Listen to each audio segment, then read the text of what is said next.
तुम्ही पाहत आहात MCN न्यूज मराठी। जळगाव जामोद नगर परिषदेच्या विविध समित्यांच्या सभापतींची निवड प्रक्रिया सोमवार दिनांक 20 जानेवारी रोजी पार पडली।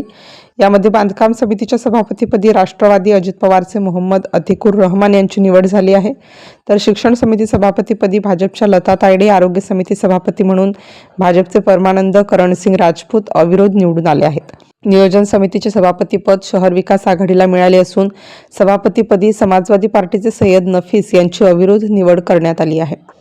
त्याच्यासोबत पाणी पुरवठा व जलसंधारण समितीच्या सभापतीपदी उपाध्यक्ष कैलास पाटील तसेच नियमानुसार स्थायी समितीचे अध्यक्ष म्हणून नगराध्यक्ष गणेश दांडगे यांची निवड निश्चित झाली आहे।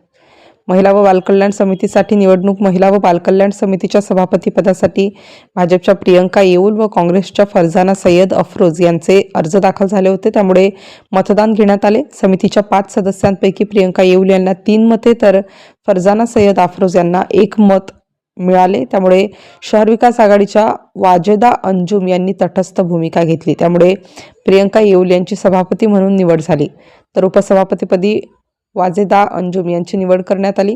निवड प्रक्रिया शांततेत पार पडली। या निवड प्रक्रियेत पीठासीन अधिकारी म्हणून उपविभागीय महसूल अधिकारी शैलेश काळे यांनी काम पाहिले, तर कायदेशीर प्रक्रिया मुख्याधिकारी डॉक्टर सूरज जाधव यांनी पार पाडली। MCN न्यूज मराठीकरिता वैभव वडोदे, जळगाव।